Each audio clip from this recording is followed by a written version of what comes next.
After this huge Timberwolf Jazz Rudy Gobert asset swap, the organization seemed to be moving in opposite directions, both being highly questionable. Over the years, the Minnesota Timberwolves have been a disappointing and lackluster franchise. Back to Kevin Garnett, we can recognize his talent, but the organization had an inability to surround him with championship level help. Same story with Kevin Love some years later. He was great individually, but the team was never any good. For the first several seasons of Karl-Anthony Towns' career, the team was terrible and full of disappointment, making the playoffs once in 2018, and some guys began going out the door. But now, after making the playoffs again 4 years later, after some new additions, the T-Wolves just made a trade to try and catapult themselves deeper into the upper echelon of teams in the league. The Utah Jazz have had a number of notable teams throughout their years, with Stockton and Malone, then good years throughout the 2000s, good squads, but they always fell short. And now the Donovan Mitchell and Rudy Gobert era has come and gone, and not much has changed in the city. And the Jazz are moving in a weird direction, and in my opinion, they are actually lacking a lot of direction. After years of less than promising attempts at a championship, the Utah Jazz seem to be hitting the reset button. They've been a good regular season team and were even the first seed in 2021, but failed at the hands of Terrence Mann. Yet another disappointing postseason this year, and they have traded their three-time Defensive Player of the Year, the man holding their defense together by himself, for a bunch of assets. And we can see why they have hit their ceiling. And after trading their second best player, most people, including myself, thought Donovan Mitchell was the next to go, but they have recently halted any potential trades, and this is where it gets confusing for me. Why keep Mitchell at this point? I think it's a weird decision after trading Gobert, and they seem stuck. They were never good enough to win a championship, but now after trading Gobert, I don't know if the decision is to tank and get a high pick or try and rebuild with the assets that you gained and get more pieces from trading them and flipping those assets. But the issue is they're not really going in either direction. I think they need to pick one.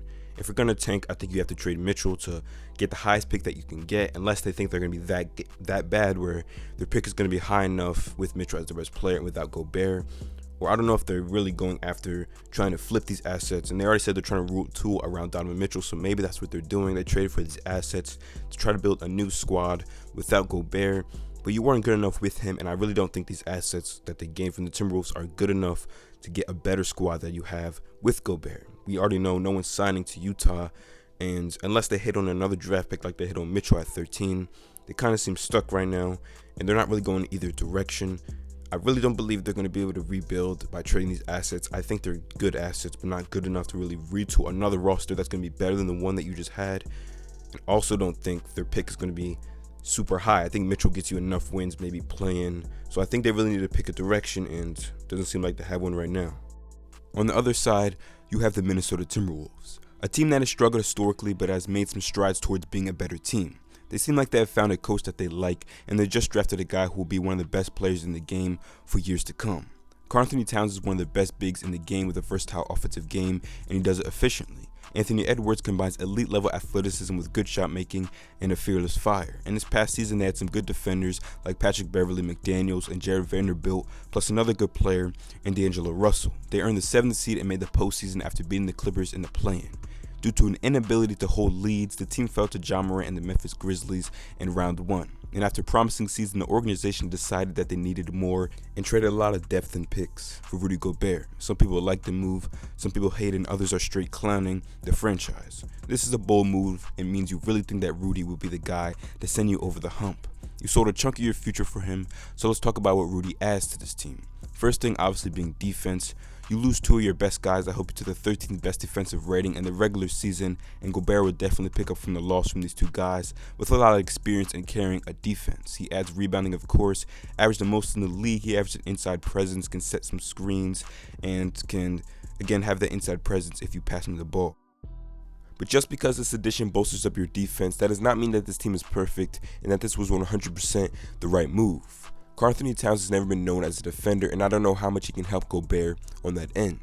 In my opinion, Rudy Gobert is the most underrated and overhated player in the NBA. He took most of the blame for all of Utah's early playoff exits, even though they were the worst defense in the league when he did not play. He can only do so much, and he was asked to make up for everyone else's mistakes, and then was trashed when he couldn't. And others' inability to guard their own man in Utah is how Terrence Mann ends up with 39 points because Rudy must help on every single drive and is then expected to recover back in time to his own assignment, which is pretty much impossible. So the question is, will it be any different in Minnesota?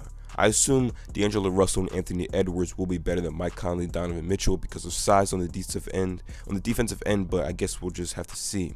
They also have McDaniels, who's a long defender, but if these perimeter guys can hold up better than the perimeter guys in Utah, which shouldn't be that hard, the defense should be better. Now, offensively, I don't think you have much to worry about. The guys that you did lose in this trade aren't that great offensively, and if Rudy could develop any post game and finish stronger, that'd be great. But this deep into his career, I think he is who's going to be on offense. But both of these teams took pretty big steps in opposite directions. One squad went all in on trying to win now, and the other accepted the fact that they couldn't, and traded one of their best players. The use of two 7-footers in today's game is questionable, and this team could struggle in the playoffs after selling a lot of depth and picks. How much does this move the needle for them? I don't know. Was it worth it? Maybe not. The Utah Jazz are hoping to retool a team around Mitchell, but I do not have high hopes for them to do so before he forces his way out. But you let me know in the comments below what you think about the situation. Thank you guys for watching. This has been Rashad with Hoops Times 2. Hit the subscribe button if you want to see more content like this. Hit the like button if you enjoyed this video. Peace out.